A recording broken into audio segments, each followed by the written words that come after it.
Welcome to the Bella Vista Gardening Program. I am Geri Hoerner, and joining me today is Ginny Vance. She's a fellow member of the Bella Vista Garden Club, and she's a fellow Benton County Master Gardener. And today we're talking about true blue beauties. Now you love blue flowers, and I love blue flowers. Yes, we do. Yes, we do.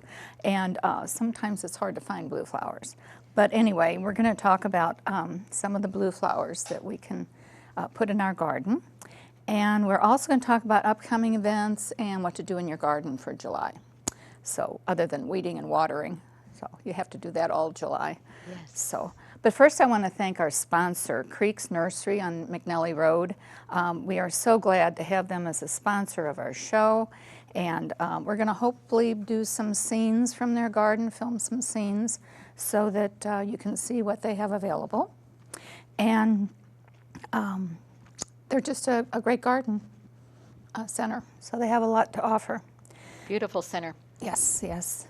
And there aren't too many things to do in the gardening activities in July, but if you go to the Crystal Bridges or the Botanical Garden in the Ozarks websites, they have activities in July going on, so you can check those out. Of course, you got the 4th of July things going on too. Okay, I'm sorry. Okay. And if you like blue flowers, we're going to show you some blue flowers that you can add to your garden. And not all of them may be available locally, but a lot of times you can get them online. So, and you've ordered flowers and plants online. Yep. So, and you know what to look for. You have to be careful who you order from, and make sure they're reputable and all that. So. We've gone through that in one of our other shows, how to order online. And but we do have some pictures of some blue flowers, and I think they're going to show you. The first one is the grape hyacinth, and that's Muscari aucheri. And the blue magic is one of the varieties. Now, I have grape hyacinths. Don't you have them I too? do too, with my tulips in the early spring. And they're then beautiful. they come up everywhere sometimes. Sometimes they'll come up in the path, and you just never know where they're gonna come up. So, but the grape hyacinth is a great plant. It's one of the first ones that bloom, and sometimes they'll come through the snow because they bloom so early. But they last a lot longer than the tulips. Oh yes, they do. They bloom throughout Yes, they do. the spring. And it grows in sun or part sun. And they get 6 to 8 inches tall. I think mine are closer to 6 inches tall, and they're zones 5 to 9. So we're zone 6, so they're safe to have in our area. So.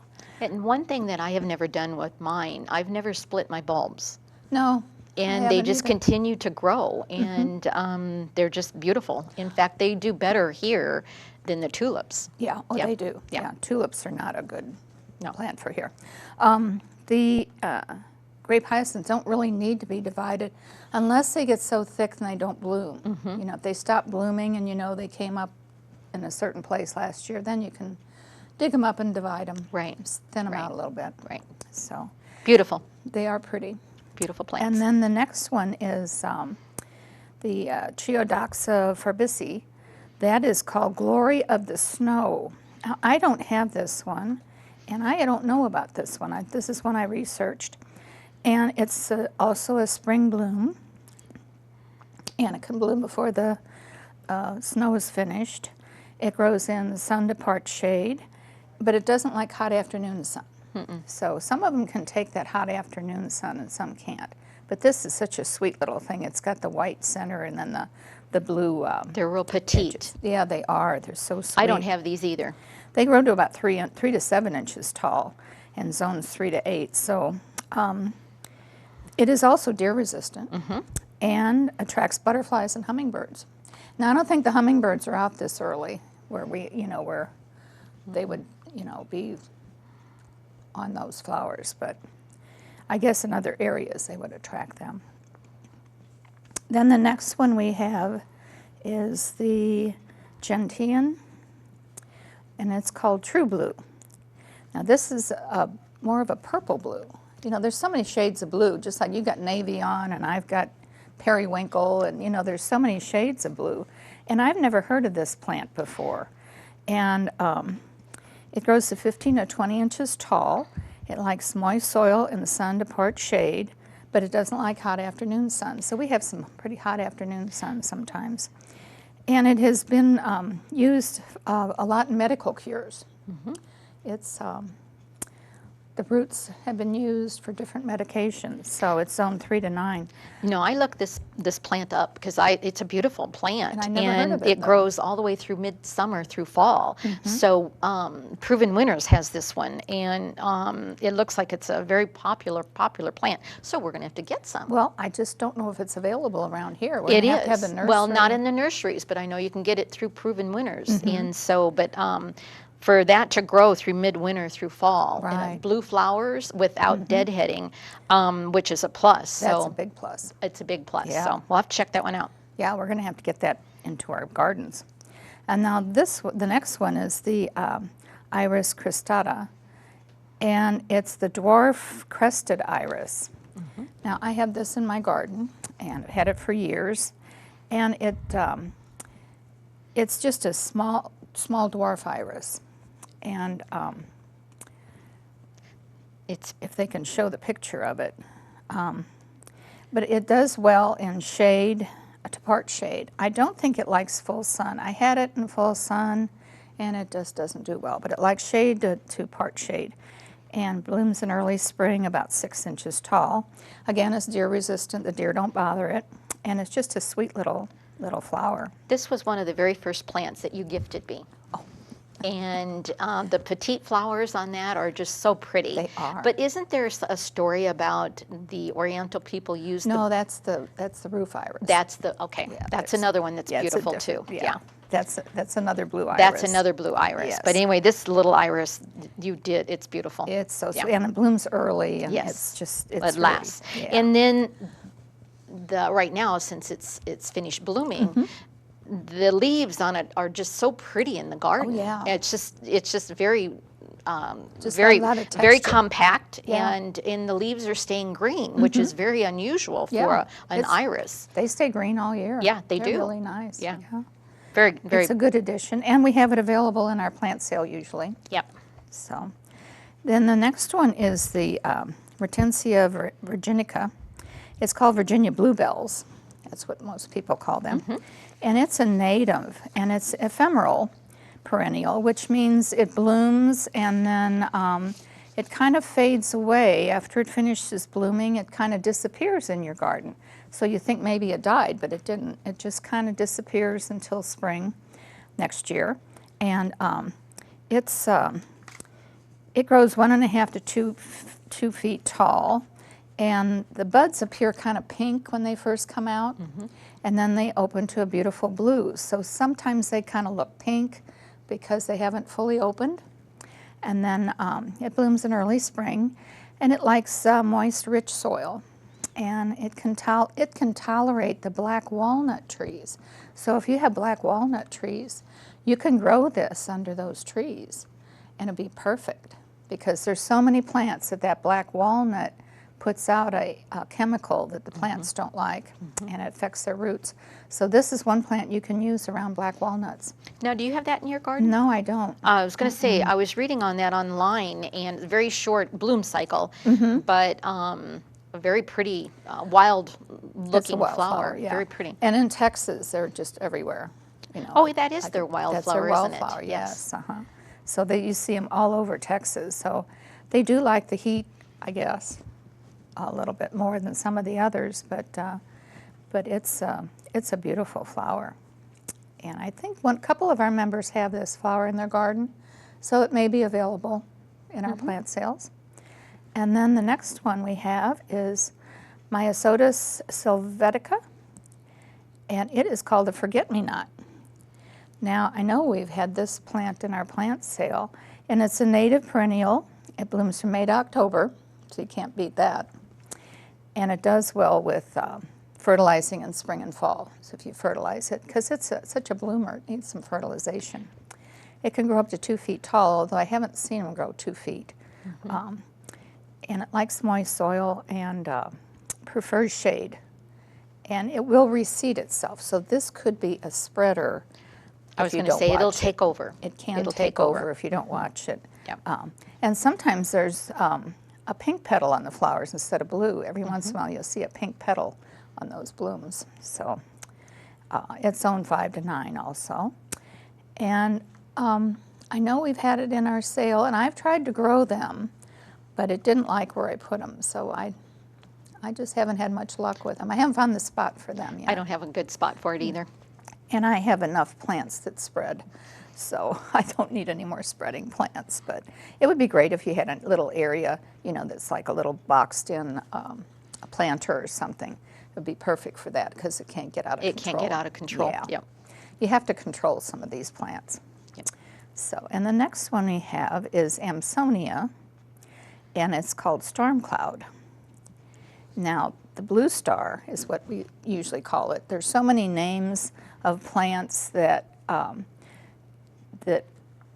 the nicknames of plants that can cover a couple plants. Some people call plants by different names. So you have to be careful, and if you really want that plant, that specific plant, then you should use your botanical name to find it. But anyway, this Bluestar is a native shrub, and it likes sun to part sun. It grows 24 to 30 inches tall and 38 to 42 wide. Now it blooms in late spring to early summer. It's drought tolerant, which mine really is, and deer resistant. Now this storm cloud looks a little more dwarf growing than mine. I think I just have the true native. And what they do is they take the natives and they hybridize them, and they kind of change their characteristics a little bit. So this one looks like a little more dwarf or miniature. I know the one you have It's tall. is tall, Yeah, it's but about the 3 foot. flowers are beautiful. Oh, they I are. mean, they're just the forming of that star and the blue star, and it lasts throughout the spring through early Yeah. summer. So, they in fact, mine that you had given me is still blooming. Oh, is it really? Yeah, but it's more in the shade. Yeah. So Mine gets a little more afternoon sun. yeah, And we do have this in our plant sales. we do. Because it does send out little seedlings, you know, around the plant, but it's not an invasive plant. The little seedlings are easy to pull up, or, you know, it's not really what you'd call invasive. So it's a nice little plant. And the next one we have is Hydrangea serrata, and it's the Bluebird variety. And it's a Lacecap. Now the Lacecap means there's a flower, and then around that flower are little larger petal flowers. So beautiful. It's a different form of a hydrangea. And it's a perennial, 4 to 5 foot tall, and likes well-drained soil and part shade. Now the leaves are just slightly serrated versus the other hydrangeas. And it's also called a mountain hydrangea, and it can be more tolerant to those late spring freezes. You know, my other mophead hydrangeas, these late frosts in the spring just take the buds out. They do. And this one is a little bit easier to have flowers if you have late spring. The first time I saw this plant, it was a master gardener garden walk, and I just turned a corner and I saw the most beautiful bush just covered with these gorgeous flowers, and it just take your breath away.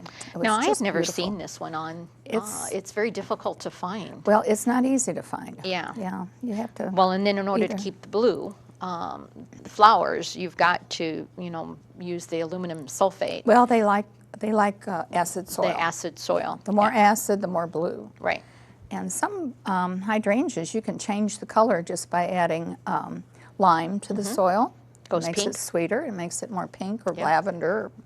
But to get it true blue, you'd have to have acid soil. Yep. So that's why some of these hydrangeas you see around the old sites, like farms and all, they're right around the foundation, and that the acid or the lime out of the not the lime, but The cement. out of the cement, it gives it that acid soil, so they're more blue. That's amazing. Yeah. And How how it can the change the cement color. changes that. Yeah. Yeah. So then this one is a zone 5 to 8, and it is it's a beautiful addition to your garden, really is. I have to check that out. That's beautiful. And I have seen them in nurseries, but it's just a little harder to find. Now the next one, you find this one a lot. This is the Hydrangea macrophilia. It's called Nico Blue. Now this is my bush, and it's right by my my deck, and it grows 4 to 6 foot tall and wide. It likes part sun and moist soil. Now the flowers are a beautiful blue if the soil's acid, like I said, and it blooms in early spring on old growth. So it sets its buds in late summer, and then it blooms in spring. And if we have that late frost, that's where the blooms just get wiped out. Now we had that cold winter, and then we had a late frost, so I didn't have any blooms this spring. But now in June, late June, it sent out like 4 blooms. But I don't know where they came from. I think the key to this hydrangea is do not cut it back in the fall. No. Do not cut it back. And I think everyone has a tendency to do that, to clean the growth up, but do not cut If you this cut off one back. the old wood, you're just cut off the You're not going to blooms, get anything, and people don't realize that.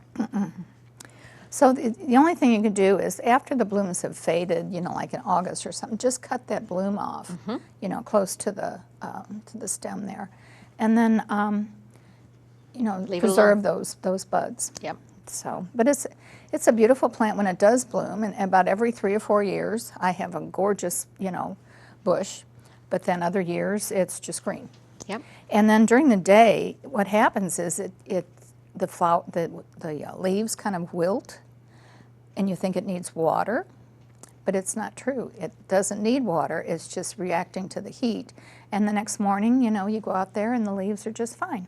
So you have to be careful not to overwater it, and not water it when you think it needs water. Use a soil tester to be sure. Yep. So, because you can't overwater it. You can. Root rot, real easy. Yeah. It's a zone 5 to 9. And it's another great addition. Then the next one we have, I don't have this one either. It's Eryngium and zabelii, sea holly.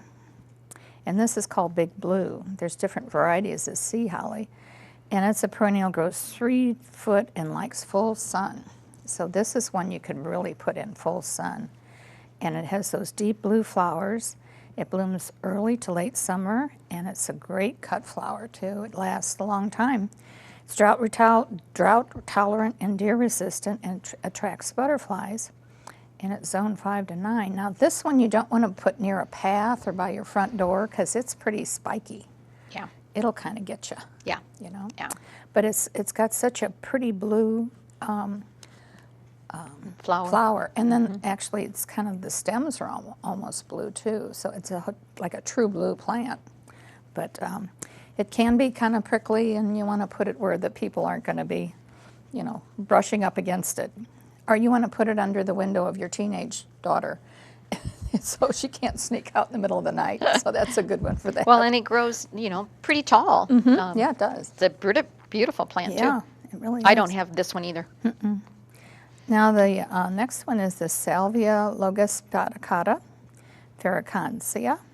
It's called Playin the Blues, and it's one of the many salvias. Salvias are just prolific. There's so many different salvias to choose from, and this one it's Playin the Blues, and it grows 48 to 36 wide, and it's an annual here because it's more zone 7 to 10, so it may not come back if we have a bad winter. And it just blooms all summer, but it loves part sun, sun to part shade, and it's heat tolerant, drought tolerant, it's fragrant, and attracts butterflies and pollinators. This is a good one for your pollinator garden. And those blooms could be up to 8 to 12 inches long. Huge. I do have this. You do have this one? I do have this one, and I bought it last year as an annual and this year. And what I like about this salvia, because I have a lot of red, blues, and yellows in my backyard, but this salvia, what's so nice about it, you don't have to deadhead it. Yeah. that's great. And it stays, and there's multiple blooms that come up. Now they say, I haven't done it yet because the butterflies just love it. But what's nice about it, it stays compact. And you know, it doesn't flip over like the other salvia that you normally have. And of course, the other salvia you have to deadhead it. You don't have to deadhead this at all. But you can cut it back in order to keep it compact. But mine is about this tall and compact, and it's beautiful in the garden. Wonderful. Very beautiful. Yeah, it's a nice addition. Now, did you buy that locally? I did. Did you? Yeah. Okay. Proven winners. Yeah. If you go to the Proven Winners website, you can find nurseries that carry Proven Winners. Yep. And sometimes, if you're friendly with the nurseries, you can ask them to order it for you. Yep. So sometimes they'll order it, you know, the year for next year if you want. Yep. So keep that in mind too. The next one is Caryopteris clandocinis, and it's called Sapphire Surf, and it's a Bluebird, and it's a compact shrub. And that's not the right one. Russian sage, that's the sapphire. Okay. Anyway, with that Russian sage, that is another one, and I would love to find that. Proven Winners has that, but I have 3 Russian sages down in my back area. But here again, they get so big and tall, they flop over. These don't flop over. As you can see, it's a beautiful this is the Russian sage, Blue Jean Baby, it's called. Yeah. And there's quite a few different. There's so many sages too. But this one is really compact, and it's beautiful. It's a nice variety, 2.5 to 3 foot tall, and it's a moderate grower. It doesn't grow real fast, so you can, you know, kind of watch it grow in your garden. Yeah. And it likes full sun, and it blooms midsummer to fall, so you have it blooming all the time, I guess. So Yeah. yeah, but it has that soft gray-green foliage too, and it's zone 4 to 9, so it can take some cold. That Russian sage. Okay, then the next one is that one's the Sapphire Surf. The next one is, and it's called a Bluebird, and Bluebird. And it's a compact shrub that grows 1.5 to 2 inches tall and 2 to 3 wide in full sun. And it blooms from late summer to fall. Now, if you want color in your garden in the fall, this one will, you know, take over when everything else is kind of dying back and not blooming. So this one will bloom late summer to fall until, you know, freeze. And it's deer resistant, and it's drought tolerant. It's pest free. You don't have any issues with pests or anything. And your butterflies late in the year need some food. So this is a great pollinator late in the year. It's low maintenance. You just, what you have to do is in the spring, you just cut it back to where the new growth is sprouting. And that's really all you have to do with this plant. It's just really easy to take care of. So I did buy one of these 2 years ago when we first moved here, and it with our soil, it just didn't like it, and I couldn't keep it, so I'll have to get another one. I think I got it at one of the garden centers here locally, and thinking that it would stay, because like I said, I love the blue plants. I'm glad to see what kind of soil it really likes. Yeah. And it could be it just didn't like our rocky soil. Our rocky soil, yeah. Sometimes plants don't like the rich soil either. Yeah. So some of your herbs don't do well with all this fertilizing and such. So, but I'm hoping some of those blue plants can be added to your garden for color, and you'll love to have blue plants blooming from early spring to late fall. So. There's a couple ones that I do want to give honorable mentions that we didn't add. And I do love the Veronica Speedwell. And I've got those plants, and those have been the most hardiest plants that I have grown in my garden here. And they're the spiky Veronica blue, and they come in white or pink. But the blue ones that I get, blue and purple, I went out this morning, and the bees were just all over them. They just love it. Yeah. So I wanted to bring that up because it's a good plant for this area. Yeah, I don't have any of those either. So. Yeah, well, it loves sun. The full sun? Full sun, yeah. That's good. Anything else? Any other blue ones you have? Well, I've got the balloon flowers. Oh, yeah. As we all have. and with the bellflower family, and I do love those too. Yeah. Sometimes they can get a little out of control. They can, but so far mine haven't. So behaving themselves. they're behaving themselves so far. Yeah, that's So, good. anyway, Okay. Well, there are other things we have to do in July other than plant these flowers. yeah. But we've had so much rain in June and all spring, really. I haven't used my water system hardly at all. And we have to get used to the fact that this water is going to be turned off, pretty soon. We're going to be in a drought. So you be sure and water smart and conserve water by using drip systems. You have drip I systems do have a drip everywhere. system, and I do have 3 rain barrels now. And with this last rain, they filled up and nothing flat. Yeah.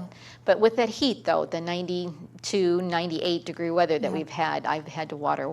Yeah. But I used the rain barrels, so. Well, they love rainwater over the faucet water because of all the chemicals in there, so they do love that. And then, of course, 2 to 3 inches of mulch will preserve that moisture too. So the annuals and herbs, you have to deadhead your annuals. Most of your annuals need deadheading. And be sure if you fertilize every week with your annuals. So you have to water them first before you fertilize so it doesn't burn the roots. So, and then pinch back your plants so they don't get tall and spindly. Yeah, with the perennials, I've been pinching back my daylilies so that they'll rebloom. Yeah. And the different plants, like, the geraniums, of course, Yeah. that's an annual, but, in your pots, Right. try to keep them. And then it's June's when you harvest your garlic. When those leaves turn brown, that's when you harvest your garlic. And it's best to harvest it after a few dry days. Wait for that soil to dry out before you harvest. For some reason, they don't like to be pulled when it's wet soil. I don't know why, but that's what I've heard. Yeah, That's yeah. what I do. And then the perennials, I cut back my mums until July 15th. Yeah, pinch them back. Yeah. And, I've been doing that to a couple of my sedums, too. yeah. So that they'll stay upright. Because if you pinch back some of those, then they'll get floppy too. But I've been pinching back some of my sedums too. Yeah. Some people just let their mums bloom when they, naturally, and then they cut them off and then they bloom again later in the fall. Yeah. So sometimes they have 2 bloom cycles. But if you want a nice full, bloom, then just pinch them back or cut them off, reshape them till about mid-July. So, and your lawns, let's see, we gotta have deep watering at least 1 inch a week and hold back on fertilizer during July and August because there's no sense forcing that, growth and you don't want to be out there cutting grass and watering so much. So, On the roses, which is next, watch for the aphids and the fungus and Japanese beetles. The Japanese beetles are here. I've seen them, but they have not munched my roses yet. But I've been putting neem oil on them, so because they've had a little fungus on it.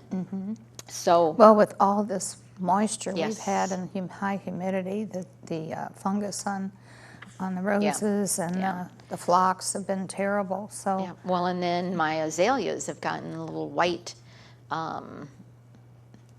fungus on it, so I've had to put the copper fungicide on that. Yeah. So well, roses are beautiful if they're, in full bloom because they're just a beautiful plant to have. Very pretty. Yeah, if they've survived this past winter. So, and trees and shrubs, be sure to check your evergreens for scale bagworms and webworms. You can destroy the bagworms by burning them in a bucket. Don't just take them off and throw them in your compost or throw them in the trash. You really need to destroy those bagworms. they'll come back. They'll come back, and if you put them in your trash, then someone else is going to have them, so that's best to get rid of those. And then if you did plant the trees and shrubs this spring, be sure to watch the water, monitor your water.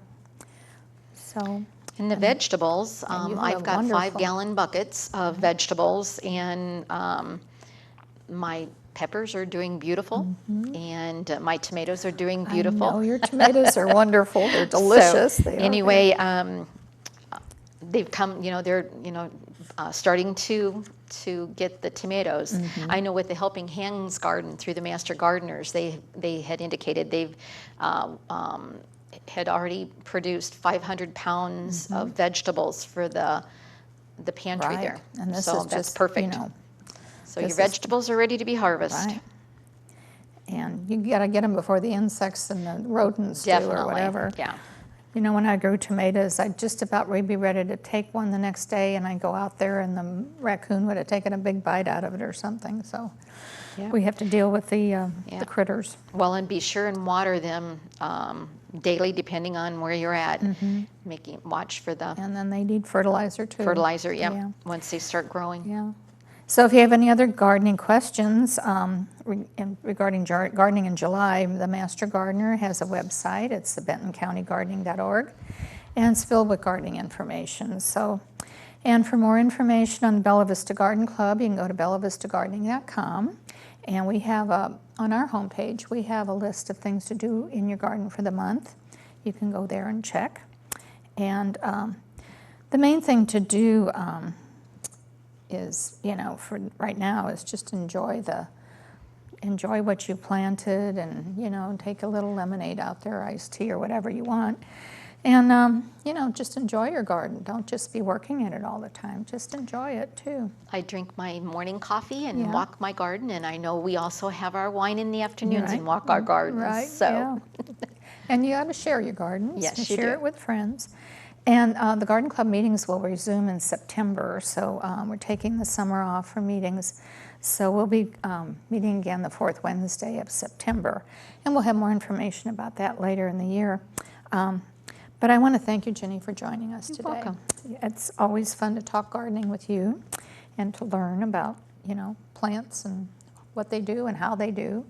And experience is one of the best things. You know, you can read about a plant, but unless you know how it grows or someone tells you, you know, what their experience with it, it's just hard to tell how it's going to react. So it's good to know. So anyway, I hope you've enjoyed the program, and will join us next month. And don't forget to stop and smell the roses.